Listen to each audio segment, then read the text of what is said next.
Hello good evening everyone. मैं doctor Swati Sharma English सूत्रा में आप सभी का स्वागत करती हूँ। और आज जैसा कि मैंने आप लोगों से कहा था 3 दिन ग्रामर एंड 3 दिन लिटरेचर वाला पार्ट, तो लिटरेचर वाले में आज पढ़ाने वाला पार्ट है लिरिक एंड आइडल्स आप लोगों के लिए लेकर आई हूँ, फॉर्म्स ऑफ पोइट्री। इससे पहले मैंने आप लोगों को एपिक और mock epic, elegy, pastoral elegy करवाई है और आज मैं लिरिक एंड आइडल्स लेकर आई हूँ। तो ऐसा नहीं है कि मैं अपनी कोई बात भूल जाती हूँ। हिस्ट्री ऑफ इंग्लिश लिटरेचर वाला पार्ट मैंने बीच में इसलिए रोक दिया क्योंकि उसमें लोग इंटरेस्ट नहीं ले रहे थे, तो इसलिए जिस दिन वो उसमें जो है उसको भी पूरा करवाना है, सिर्फ विक्टोरियन और मॉडर्न रह गया है उसमें, बाकी सारा मैंने उसमें करवा दिया था। तो आज मैं लिरिक एंड आइडल लेकर आई हूँ। अब इसको पढ़ाने के बाद 2 फॉर्म्स और करवाने के बाद जो है फिर इसके क्वेश्चंस लाइव में आके इसके क्वेश्चंस जो है वो मैं करवाऊंगी और इसके क्वेश्चंस, और फिर उसके बाद फिर हमारा जो ग्रामर का सेशन रहेगा वो लाइव ही रहेगा। और ग्रामर का सेशन आप लोगों को अच्छा भी लगा, ये ऐसा मैंने महसूस करा। ये हमारा एक एक्सक्लूसिव प्रैक्टिस बैच है जो कि जो है जिसमें प्रैक्टिस पेपर्स हैं, 125 क्वेश्चंस के फुल लेंथ प्रैक्टिस पेपर्स हैं। अभी हो चुके हैं ये पेपर्स जो है 19 पे जो है वो फुल लेंथ पेपर हैं और जो है 50 और 17 जो है वो इसमें मॉक टेस्ट 50 क्वेश्चंस वाले हैं। तो इस तरीके का ये प्रैक्टिस सेट है पूरा जो है। इसमें आप लोगों को, अगर आप कहीं भी पढ़े हुए हो, तैयारी कर रहे हो, मगर अपनी तैयारी को चेक करना चाहते हो, तो इसे आप इस बैच को देख सकते हैं। और बाकी तो वैसा मर्जी है आपकी। और ये हमारा जो है वो वीडियो बैचेस हैं जो कि है UP TGT, PGT, TGT, PGT का कॉम्बो है और DSSS भी है। इसके अलावा जो है वो आपका जो है ग्रामर का है। तो इसमें नोट सारे आपके घर पर आते हैं। इसी के साथ अब ये बताने के बाद अब मैं चलती हूँ आगे।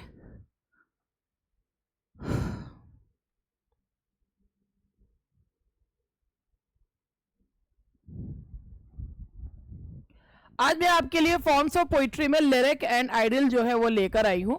तो मैं अब आप लोगों को पहले यहाँ पर लिरिक के बारे में बताना चाहूँगी। तो लिरिक, आइडल्स ये सब करवाने के बाद और फॉर्म्स ऑफ पोइट्री करवाने के बाद इनके क्वेश्चंस कराऊंगी। लिरिक क्या होता है? अगर हम लिरिक को समझें तो लिरिक है क्या? लिरिक मतलब होता है गाना। Lyric is a short musical composition of Greek origin. सबसे पहले लिरिक कहाँ से आया? लिरिक आया है ग्रीस से। एक शॉर्ट, एक गाना जो लायर की मदद से गाया जाता था। It was meant to be sung by a single singer. इसमें होता था एक सिंगल सिंगर हुआ करता था जो है गाने जो है वो गाया करता था। Accompaniment of to the accompaniment of a lyric, कि गाने के साथ जो है एक सिंगर जो है वो लायर, एक म्यूजिकल परफॉर्मेंस देते हुए गाता था। The term is now use for any Fairlie short non narrative poem. अब इसकी खूबी ये है कि लिरिक में कहानी कहती हुई पोएम नहीं होती है। जो कहानी कहती हुई पोएम होती है, नैरेटिव जैसे एपिक होते हैं, बैलेड्स होते हैं, ये कहानी कहते हुए होते हैं। लिरिक सिंगल इमोशन बताते हुए नॉन नैरेटिव पोएम्स होते हैं। एक सिंगल स्पीकर होता है जो अपने इमोशंस, ये बहुत ही सब्जेक्टिव पोएम होती है, और एक सिंगल स्पीकर अपने विचारों को बताता है। और एमएच अब्राम्स की ये डेफिनेशन है। Accordingly lyric must have 3 basic characteristics. Lyric में 3 कैसे कैरेक्टरिस्टिक्स होनी चाहिए। It must be a short poem. Lyric कैसी होनी चाहिए? एक शॉर्ट पोएम होनी चाहिए, एक छोटा सा पोएम होनी चाहिए। It must have a musical quality. Lyric में म्यूजिकल क्वालिटी होनी जरूरी है, यानी कि उसमें अगर सिंगर गा रहा है तो गाने के में लय, सुर, ताल जरूर होनी चाहिए। It must express any single emotion. ये सिंगल इमोशन बताना चाहिए, ये नहीं कि अभी कोई सा इमोशन बता रहे हैं, बहुत सारे इमोशन की बरसात इसमें हो जाए। That should not be the case. तो लिरिक में क्या क्या होना चाहिए? लिरिक में होना चाहिए एक शॉर्ट पोएम, म्यूजिकल क्वालिटी और सिंगल इमोशन जो है वो होना चाहिए। कैरेक्टरिस्टिक्स लेते हैं लिरिक के। Short poem, the lyric is a short poem, it's a non narrative और non dramatic poetic composition. Lyric जो है वो फेमस कौन सी सेंचुरी में थे? लिरिक जो है लेट 18th और अर्ली 19th सेंचुरी, यानी कि रोमांटिक एरा में बहुत फेमस थे। शॉर्ट पोएम होती है लिरिक, एक शॉर्ट पोएम है। ये कहानी मतलब ना तो इसमें कहानी कहती है, ना ड्रामेटिक मोनोलॉग्स की तरह जो होती है जो है होती है। तो ये नॉन ड्रामेटिक होती है, नॉन नैरेटिव होती है और इसमें जो है इट इज द सिंपलेस्ट, बहुत साधारण तरीके से लिखी हुई most popular poetic composition. A lyric poet does not intend to make any long flight. एक जो लिरिक का पोएट होता है वो बहुत लंबी उड़ान नहीं उड़ता है। इट मीन्स उसमें एपिक सिमिलीज नहीं होती। एक सिंगल इमोशन को आप एक सिंगल इमोशन को ये मान लीजिए कि लिरिक जो होता है spontaneous overflow of powerful feelings जो हैं वो लिरिक में ही आ सकते हैं। Single emotion, a lyric is evolve about any single emotion. एक कोई सा भी सिंगल इमोशन इसमें होता है। लव का हो सकता है, एप्रिसिएशन ऑफ ब्यूटी होता है, सरप्राइज हो सकता है, ग्रीफ दुख की बात बता सकता है, या हम किसी चीज पर फिलोसफिकल कंटेम्पलेशन यानी कि किसी कोई थ्योरी पर हम सोच सकते हैं। This emotion is deeply felt, और ये ना दिल से आवाज आती है। वही मैंने आपसे कहा ना कि spontaneous overflow of powerful feeling. Therefore, a lyric appeals more to the heart than to the intellect. Lyric 18th century में क्यों फेमस नहीं थे? बिकॉज 18वीं century, Augustan age, neo classical age, it was the age of prose and reason, और उस समय पे intellect को बल ज्यादा दिया गया था एज कंपेयर टू जो है इमोशंस। इसीलिए उस समय पे लिरिक्स थे ही नहीं, इतना लिरिक था ही नहीं। इसीलिए जब उसके अगेंस्ट जो एक रिवोल्ट करा 1798 में लिरिकल बैलेड्स आए, तो वो एक रिवोल्ट जो हुआ वो रोमांटिक एरा के जो पोएट्स ने करा। इसीलिए वो, क्योंकि वो लिरिक बहुत प्रीडोमिनेंट फीचर था उसका, क्योंकि वो लिरिक जो है वो दिमाग को नहीं दिल को जो है वो छूता है। The poet conveys his impression और इमोशन स्विफ्टली, मेमोरेबली एंड म्यूजिकली। जो पोएट होता है वो अपने इमोशंस को सुर लय ताल के साथ प्रस्तुत करता है। Edgar Allan Poe, an American poet, says that a long lyric is not possible. वो कहते हैं एक लंबा गाना पॉसिबल ही नहीं है। This is not possible because the degree of excitement which would entitle a poem to be so called at all cannot be sustained through a composition of any great length. क्यों? क्योंकि अगर आप कोई एक single emotion है उसे बहुत लंबा खींचे जा रहे हो तो लोगों के दिल तक वो जाएगा ही नहीं। That's why lyrics are always short. It turns on some single thought, एक सिंगल विचार होता है, फीलिंग होती है जो तेजी से बढ़ती है, और फीलिंग इतनी इंटेंस होती है कि that you can feel the emotion. जैसे अगर आप उस इमोशन को आप फील कर सकते हैं what the poet wants to convey.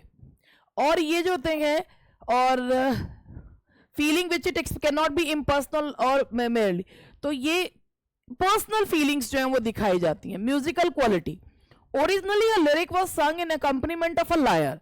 Lyric जो होते हैं लायर की मदद से, एक वीणा की तरह होती थी, उसकी सहायता से गाए जाते थे। समय के साथ लायर जो है वो मतलब चलन से बाहर हो गए, लेकिन म्यूजिकल क्वालिटी लिरिक की वही रही। The word, accent, sounds were so arranged in lyric that it remained musical without the help. कि वो उनकी उतार चढ़ाव वो इस तरीके से रहे कि अगर लिरिक को वैसे भी प्रस्तुत किया जा रहा है तो वो सुर लय ताल अपने आप ही आ जाते हैं। The Elizabethans were past masters in producing highly melodious music by the arrangement of words in each line of a poem. Elizabethans जो थे वो म्यूजिक को मतलब म्यूजिक प्रस्तुत किया करते थे by the artistic arrangement of vowels, consonants and use of alliteration and other musical figures of speech. As such, the Elizabethan lyrics are unrivaled for their word music और verbal melody। कि जो Elizabethan lyrics थे उनमें verbal शाब्दिक जो है वो उसमें म्यूजिक हुआ करता था। वॉल्स एंड कॉन्सोनेंट्स इस तरीके से उनमें रखे जाते थे कि वो म्यूजिक अपना जो है वो प्रस्तुत करते थे। The sem art was practice by the romantic and Victorian. जो ये लिरिक था it was very famous in the Elizabethan age, और सबसे जो प्रीडोमिनेंट फीचर था ये रोमांटिक एज का था, स्विनबर्न एंड अदर्स। अब आइडियल्स पे बढ़ने से पहले अगर मैं आपको लिरिक के बारे में थोड़ा बहुत और कुछ बताना चाहूँ तो मैं आप लोगों को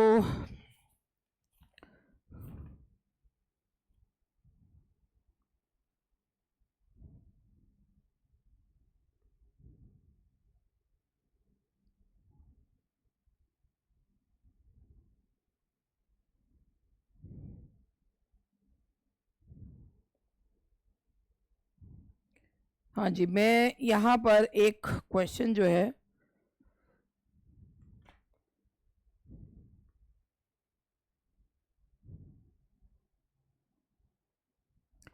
एक इसी में आपको मैं एक पॉइंट बताती हूं, एक होते हैं ड्रामेटिक लिरिक्स। अब ये ड्रामेटिक लिरिक क्या है? जो टिंटन एबे है, ये एक ड्रामेटिक लिरिक है।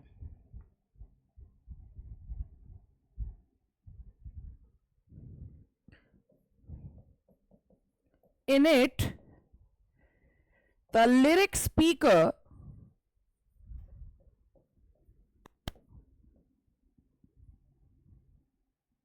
is represented as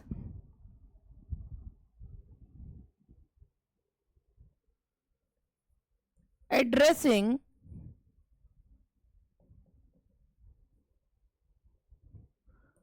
another person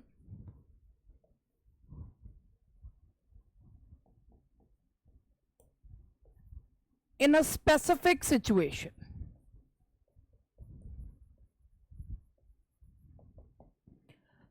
तो मैं आपको एक चीज बताऊं कि आप टिंटन एबे आपसे पूछा जाए तो मोस्टली लोग ये जवाब देते हैं कि टिंटन एबे ड्रामेटिक मोनोलॉग है। नहीं, टिंटन एबे ड्रामेटिक मोनोलॉग नहीं है, टिंटन एबे एक ड्रामेटिक लिरिक है। क्यों है? In it the lyric speaker is represented, क्योंकि इसमें जो लिरिक का स्पीकर होता है वो किसी दूसरे व्यक्ति को एक स्पेसिफिक सिचुएशन में एड्रेस कर रहा होता है। ये ड्रामेटिक मोनोलॉग इसलिए नहीं होता क्योंकि ड्रामेटिक मोनोलॉग में पोएट नहीं होता, कोई अदर पर्सन जो है वो होता है, यानी कि जो जिस ड्रामेटिक मोनोलॉग में ड्रामा वाली क्वालिटी होती है, तो ड्रामेटिक मोनोलॉग में पोएट की पर्सनालिटी नहीं दिखती, लेकिन ड्रामेटिक लिरिक में पोएट की पर्सनालिटी दिखती है। तो टिंटन एबे इज अ ड्रामेटिक लिरिक जिसमें दूसरे व्यक्ति को संबोधित किया जाता है स्पेसिफिक सिचुएशन में, एंड टिंटन एबे इज अ ड्रामेटिक लिरिक। ठीक है, तो लिरिक के बारे में अगर हम बात करें तो क्या होता है? लिरिक जो होता है वो एक शॉर्ट पोएम होती है, सिंगल इमोशन बताती है, म्यूजिकल होती है, ग्रीक ओरिजिन है, और लिरिक जो होते हैं वो नॉन नैरेटिव होते हैं, और हमेशा जो लिरिक होते हैं और नॉन ड्रामेटिक होते हैं, और ये they are not very long as well, वो लंबे भी नहीं होते, because if they are long तो they will not be able to connect with the sentiments of the receiver, वो कभी भी कनेक्ट नहीं हो पाएंगे।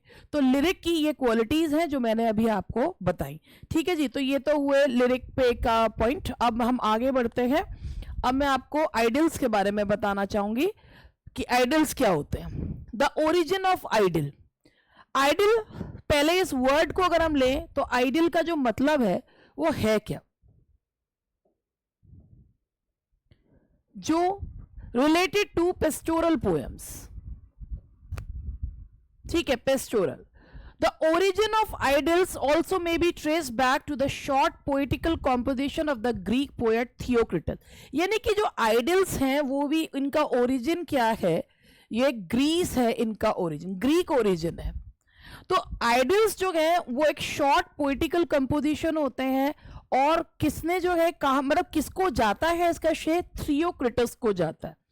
Theocritus wrote small pictorial poem on a variety of themes। उन्होंने छोटी छोटी poems जो है लिखी हैं, such as town and country life, mythology and the poet's own experience and impressions। ठीक है, अब ये उन्होंने थियोक्रिटस ने छोटी छोटी पिक्टोरियल, ये कि बिल्कुल जो जिस पोएम को पढ़ो और उनकी इमेज आपकी आंखों के सामने आ जाए, टाउन एंड कंट्री लाइफ के बारे में, मैथोलॉजी, पोएट के ओन एक्सपीरियंस एंड इम्प्रेशन के बारे में बताया। तो अब मैं आपको इसके बारे में मैं आइडल्स भी देखूं, मेरे पास आइडल्स से संबंधित क्वेश्चंस हैं या नहीं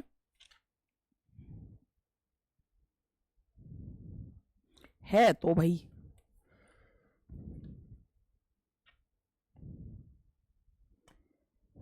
देखिए अब क्या है ये, देखिए, a short descriptive poem of rural life, that is the idyll. A short descriptive poem of rural life. अब यहां पे आगे देखते हैं, English poets followed his models. Theocritus के मॉडल को इंग्लिश पोएट्स ने फॉलो किया, but nearly always limited the scope of the idylls to rural life. Theocritus ने इसमें जो है वो उन्होंने टाउन लाइफ और कंट्री लाइफ, माइथोलॉजी सबको जो है उन्होंने उसमें रखा है, मगर इंग्लिश पोएट्स ने केवल रूरल लाइफ या लोली लाइफ तक ही उसको जो है वो रखा है, गरीब गांव देहात की जिंदगी थे। They took special interest in describing the simple life. जो इंग्लिश पोएट्स थे उन्होंने अपने आइडियल्स में सिंपल लाइफ दिखाई, innocent pleasures of the pastoral life and beautiful scenes of country life as realistically and pictorially as possible।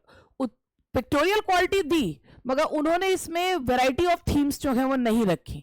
Often the idols took the form of pastorals painting. Idols अक्सर जो है वो बिल्कुल pastoral rural painting की तरह लगते हैं, shepherd's and शेफर्डेस की शीप एंड गोट की कहानी कहते हुए। The Roman poet Virgil also adopted the same form in eclogues or bucolics। कई लोग कंफ्यूज हो जाते हैं कि eclogues, idyls, pastoral poems ये है क्या। तो थियोक्रिटस ने आइडल्स को जो है वो लिखी थी, उनकी आइडल्स में बहुत सारी जो है वो थीम्स थी, मगर इंग्लिश पोएट ने जब थियोक्रिटस को फॉलो किया तो they took the poems only of the rural life. They painted the picture of rural life only in idylls. Virgil जो थे, जो कि एक रोमन पोएट थे, उन्होंने भी जो ये रूरल पोएम्स लिखी हैं, मगर उनको जो है वो क्या कहते थे, एक्लॉग्स। एक्लॉग्स भी रूरल लाइफ के बारे में बताते हुए, एक्लॉग्स और ब्यूकॉलिक्स सेम चीज है। The idols on the models of both Theocritus and Virgil came into popularity in England during the Renaissance। अब अगर आप ये वाला पॉइंट देखें कि आइडल्स जो हैं वो कब फेमस आए हुए, तो ये थियोक्रिटस, ये रेनेसांस के दौरान, ठीक है। ये जो आइडल्स हैं ऑन द मॉडल्स ऑफ थियोक्रिटस और वर्जिल को मॉडल मानकर जो आइडल्स लिखने शुरू हुए, कौन सी एज में लिखने शुरू हुए, रेनेसांस में। A large number of poets wrote idyls during this period and later on also. There is hardly any difference between a lyric and an idyll or a song। बहुत कम ही जो है डिफरेंस है, बस ये डिफरेंस है कि lyric में भी एक सिंगल इमोशन होता है। लिरिक जरूरी नहीं है कि रूरल लाइफ के बारे में ही लिखा जाए, मगर आइडल्स स्पेसिफाइड है रूरल लाइफ तक। There is no poet in English who has not written a short musical poem falling under this category। मतलब इंग्लैंड में ये बहुत ही जो है वो फेमस हुए रेनेसांस एज के दौरान। और अब मैं आपको इसके और पॉइंट्स बताती हूँ।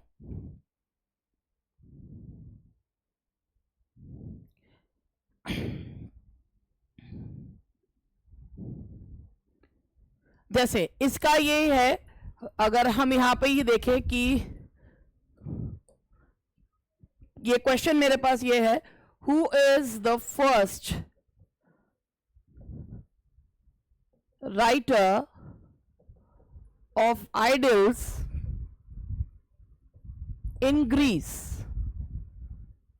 ग्रीस में कौन जो है, who is the first writer of idyls in Greece। तो अभी जैसे मैंने आपको बताया, that's थियोक्रिटस, ठीक है। जो वर्जिल ने लिखे हैं, वर्जिल ने इसी तरीके के लिखे हैं, तो उनके जो है अगर हम यहां देखें, वर्जिल के क्या कहा जाता है, ब्यूकॉलिक्स या एक्लॉग्स जो है वो कहा जाता है। वर्जिल्स के वर्क को कहा जाता है एक्लॉग्स या ब्यूकॉलिक्स, सेम ही चीज है। दोनों में ही क्या दिखाया जाता है, रूरल और जो है rural life, the lolly life जो है दिखाई जाती है। इसको कहा जाता है, जो आइडल्स है, स्पीकिंग पिक्चर इनको कहा जाता है। स्पीकिंग पिक्चर जो है कहा जाता है किसको, आइडल्स को स्पीकिंग पिक्चर्स जो है वो कहा जाता है। They are known as speaking pictures, क्योंकि the idylls give picture of day to day life की पिक्चर जो है वो देते हैं। तो ये था मेरा छोटा सा सेशन आज का, जो आप लोगों को मैंने जो लिरिक और आइडल्स के बारे में बताया। फॉर्म्स ऑफ पोइट्री, अभी तक जो हम फॉर्म्स ऑफ पोइट्री कवर कर चुके हैं वो आप लोग देख लीजिएगा कि फॉर्म्स ऑफ पोइट्री में जो हमने कवर किया है वो अभी तक आपका एपिक हो गया है, मॉक एपिक है, एलिजी है, पेस्टोरल एलिजी, लिरिक है और आइडल्स है। ये मैंने अभी तक ये कर दिए हैं, तो देख लें, काफ़ी यूजफुल एंड फ्रूटफुल सेशंस हैं, हेल्पफुल रहेंगे आप लोगों के लिए। And that's all for today. Questions भी इसके में से मैंने आपको बताया कि किस तरीके के क्वेश्चंस जो हैं वो इसमें पूछे जाते हैं कि लिरिक कौन सी सेंचुरी में, आप लोगों ने देखा भी होगा, आई थिंक 2016 का क्वेश्चन है ये जब जो 2019 में पेपर हुआ था कि कौन से वो सेंचुरी में लिरिक बहुत पॉपुलर थे। तो उसके अलावा लिरिक जो है वो क्या जो है इनमें से टिंटन एबे किस प्रकार का वो मतलब किस जॉनरा में फॉल करता है। तो मोस्टली लोग उसे ड्रामेटिक मोनोलॉग कहते हैं, but it is not a dramatic monologue, that's a dramatic lyric. So that's all for today. आज के लिए इतना ही, मिलते हैं कल, बाय बाय।